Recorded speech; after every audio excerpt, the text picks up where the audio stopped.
Hello friends, Bhavani classes में स्वागत है। मैं शिव कुमार मोदी। आज हम जो है राजस्थान जीके के कुछ क्वेश्चन करेंगे, जो कि आपके फ्रेंड्स अब सीईटी का एग्ज़ाम आने वाला है और साथ ही साथ आपके जो कोऑपरेटिव बैंक का भी एग्ज़ाम आएगा। तो उसमें आपके ये राजस्थान जीके के जो क्वेश्चन है और अदर एग्ज़ाम है राजस्थान के, उसमें भी ये राजस्थान जीके के क्वेश्चन काम आएंगे। तो ये क्वेश्चन आंसर देखिए करते हैं। तो पहला क्वेश्चन है फ्रेंड्स, पहला क्वेश्चन है अपने कि राम सागर वन विहार कहाँ स्थित है। तो राम सागर वन विहार कहाँ पर स्थित है? तो फ्रेंड्स ये चार ऑप्शन दिए गए हैं, धौलपुर में स्थित है।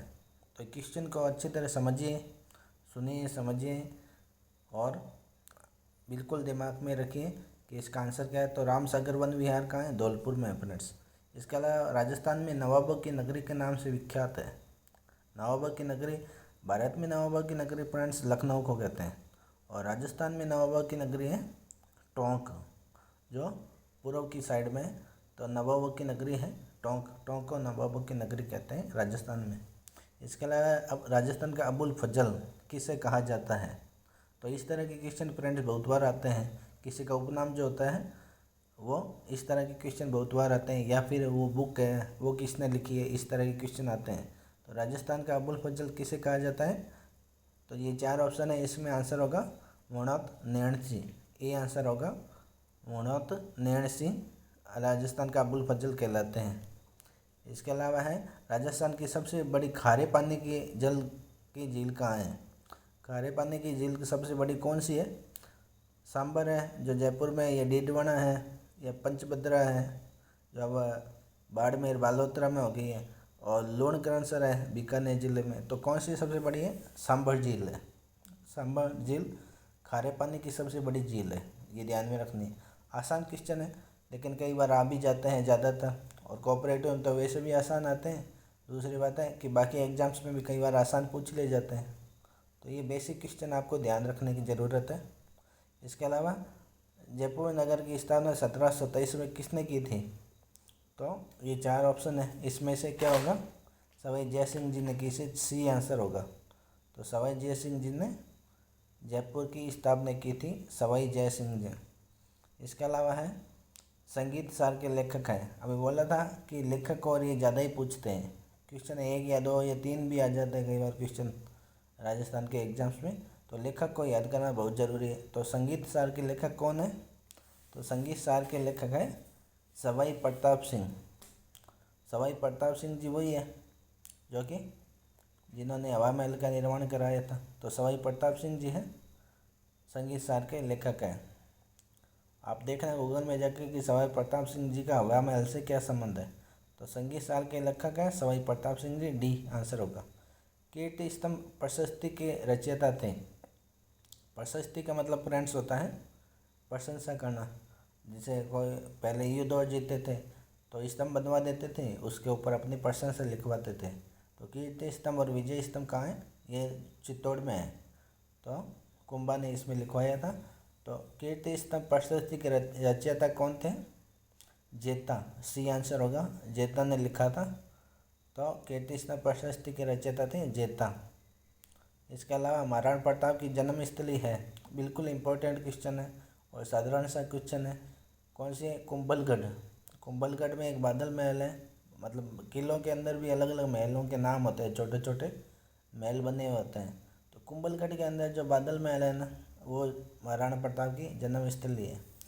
तो इस प्रकार कुंभलगढ़ से तो ऐसे संबंध हुआ। और उदयपुर में उनका क्या हुआ था? महाराणा प्रताप का राज तिलक हुआ था गोगुंदा में। और हल्दी घाटी आप जानते ही हो, हल्दी घाटी वहाँ पे युद्ध हुआ था महाराणा प्रताप और। तो कुंभलगढ़ है वो जन्मस्थली है। इसके अंदर बादल महल है, वो और भी पूछे तो बादल महल के अंदर हुआ था, लेकिन बी आंसर होगा इसका। इसके अलावा मेवाड़ के इतिहास में सर्वप्रथम सोने के सिक्के जारी करने वाला था कौन था? बप्पा रावल थे। सबसे पहले सोने के सिक्के जारी किए थे बप्पा रावल ने। इसके अलावा जोधपुर नगर का संस्थापक था। जोधपुर नगर के संस्थापक कौन थे?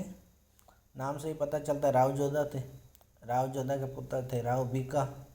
बीकानेर की स्थापना की राव बीका ने और जोधपुर की स्थापना की राव जोधा ने। तो जोधपुर के संस्थापक ए आंसर होगा। राजस्थान का सबसे ऊंचा पर्वत शिखर गुरु शिखर जिसकी ऊंचाई है कितनी है? तो गुरु शिखर कहाँ पे है? गुरु शिखर सिरोही में है, तो सिरोही ज़िले में है, मतलब माउंट आबू।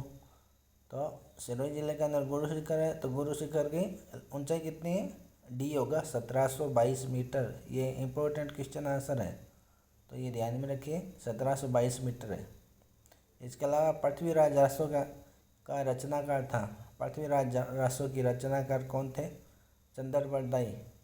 तो पृथ्वीराज रासो जिसमें पृथ्वीराज जी के संबंध में लिखा हुआ है, बुक लिखे हुए हैं, तो रचनाकार कौन थे? चंद्रबरदाई। तो ये रचनाकार, रचनाओं के नाम और ये किसने लिखा था, ये बहुत इंपॉर्टेंट है फ्रेंड्स, ये बहुत बार आते हैं। इसके अलावा अरावली श्रेणी की दूसरी अधिकतम ऊंचाई की चोटी है। दूसरे नंबर पर ऊंचाई की चोटी कौन सी है? मतलब एक अरावली पर्वत श्रृंखला जो है ना, उसके अंदर अलग अलग छोटे छोटे पर्वत होते हैं, उनके अलग अलग नाम होते हैं। तो दूसरे नंबर पे ऊंचाई में चोटी कौन से नाम क्या है? शेर, डी आंसर होगा।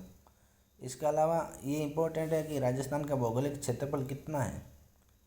कितना है फ्रेंड्स राजस्थान का भौगोलिक क्षेत्रफल?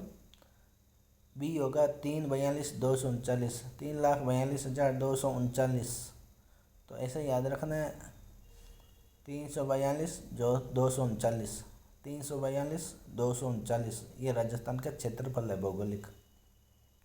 इसके अलावा राजस्थान के उत्तर से दक्षिण की लंबाई, अब आप राजस्थान का जो मैप है ना वो दिमाग में रखिए कि उत्तर कहाँ है, पूर्व कहाँ है। तो पूर्व कौन सा है? जो इधर का साइड है भरतपुर और का, वो पूर्व है। उसके सामने वाला साइड मतलब बाड़मेर जैसलमेर का साइड वो पश्चिम है, और ऊपर वाला जो साइड है वो उत्तर है, और नीचे वाला जो बांसवाड़ा का साइड है वो दक्षिण है। तो अब देखिए उत्तर से दक्षिण पूछा है, मतलब ऊपर से नीचे तक की लंबाई कितनी है राजस्थान की? राजस्थान के भौगोलिक क्षेत्रफल में ये आता है, तो 826 है, 826 ये है ऊपर से नीचे, मतलब उत्तर से दक्षिण की लंबाई है 826, सी आंसर होगा। अभी साथ में ये भी जान लीजिए कि पूर्व से पश्चिम की कितनी है, तो इसका आंसर क्या है? 869, 869। तो 869 है, पूर्व से पश्चिम की है, और उत्तर से दक्षिण के 826। तो ये ध्यान में रखिए। बकरी विकास केंद्र कहाँ है? बकरी विकास केंद्र कहाँ है? ये रामसर है, अजमेर है, बीकानेर है, बोराखेड़ा है। तो बीकानेर के अंदर है। अब ये याद रखना है, तो ये याद रखें कि मैं भी बीकानेर का रहने वाला हूँ। तो बकरी विकास केंद्र कहाँ है? क्योंकि बकरियाँ जो पालन होता है ना बकरियों का, बकरियाँ सबसे ज़्यादा बीकानेर के अंदर ही है। मतलब अलग अलग ज़िलों का देखा जाए, कई जगह गाय ज़्यादा है, कई जगह घोड़े ज़्यादा है, इस प्रकार। तो बीकानेर के अंदर बकरियाँ ज़्यादा है, और बकरी विकास केंद्र भी कहाँ है? बीकानेर में, तो सी आंसर होगा इसका। इसके अलावा है राणा प्रताप के वफादार घोड़े का क्या नाम था? फेमस है वो तो चेतक था। राणा प्रताप चेतक पे जाते थे, तो चेतक घोड़े का नाम था। आगे हल्दी घाटी में इसका मतलब चेतक मर भी गया था बाद में, तो चेतक घोड़े का नाम था राणा प्रताप के। राजस्थान का भीष्म कहा जाता है? किसको कहा जाता है? कुंवर चूड़ा को, ए आंसर होगा। राजस्थान का भीष्म कुंवर चूड़ा को कहा जाता है। तो ये इंपॉर्टेंट क्वेश्चन थे कुछ, और क्वेश्चन आंसर याद करते रहिए। सीईटी का एग्ज़ाम अच्छे से दीजिए और पढ़ाई करते रहिए। सीईटी में इम्पोर्टेंट है, क्योंकि पास होना, क्योंकि आगे बाकी एग्ज़ाम्स हैं आपके, वो भी इस पर डिपेंड है।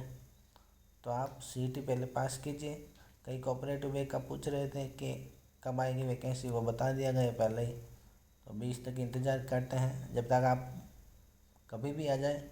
आप केवल अभी सीईटी पे ध्यान दीजिए जब तक इसका एग्ज़ाम नहीं हो जाए, है ना।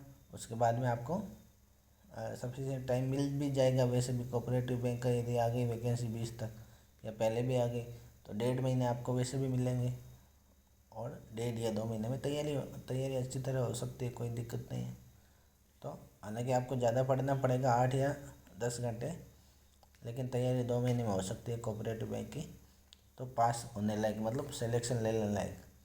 तो आप इस के लिए फ्री रहिए और सीटी की अच्छे से तैयारी कीजिए। ठीक है, थैंक यू।